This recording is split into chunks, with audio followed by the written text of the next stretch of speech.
ये हमारे गुरुजी हैं। दूसरों की गलतियां बताते समय इन 5 कारणों का सदा ख्याल रखिए। पहला, उचित समय पर ही बोले, अनुचित समय पर नहीं। दूसरा, सत्य वचनों से ही बोले, असत्य वचनों से नहीं।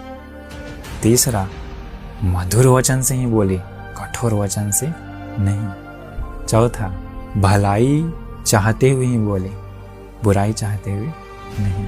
पांचवा, मैत्री दया चित्त से ही बोले, क्रोध चित्त से नहीं।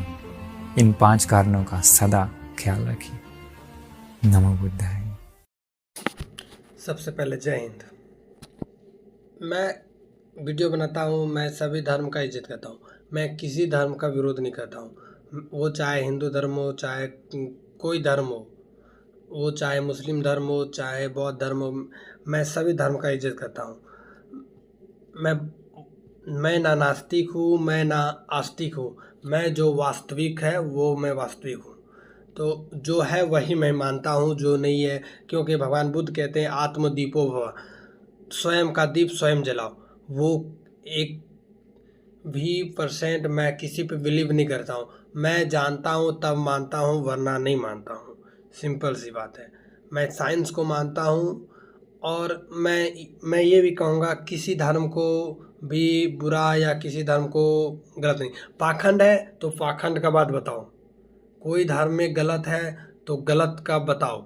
ये तुम्हारा सबसे पहला है, क्योंकि चाहे मुस्लिम धर्म में हलाला हो या 3 तलाक हो, वैसे तो माननीय प्रधानमंत्री जी इस 3 तलाक को ख़त्म कर चुके हैं, तो अच्छी बात है। वो चाहे हिंदू धर्म में जाति व्यवस्था हो, जिस तरह सती प्रथा ख़त्म हो गया है, उस तरह हमारा जाति व्यवस्था भी ख़त्म होना चाहिए। जाति व्यवस्था भी बहुत घातक है। इस भारत को यदि आगे बढ़ाना है तो सबसे पहले जाति व्यवस्था ख़त्म करना पड़ेगा। तो इसलिए जाति व्यवस्था ख़त्म ही करना ही आप रिंग वेद पढ़िएगा तो जाति व्यवस्था भी नहीं था।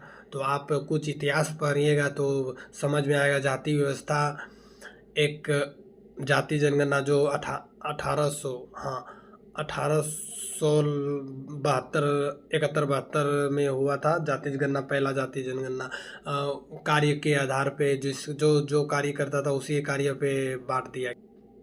इसलिए हमारे बिहार में युद्ध से पहले बुद्ध पढ़ाया जाता है। बुद्ध को मानते हैं तो भगवान कृष्ण को भी मानते हैं, क्योंकि हमारे भगवान बुद्ध ने ये कभी नहीं कहा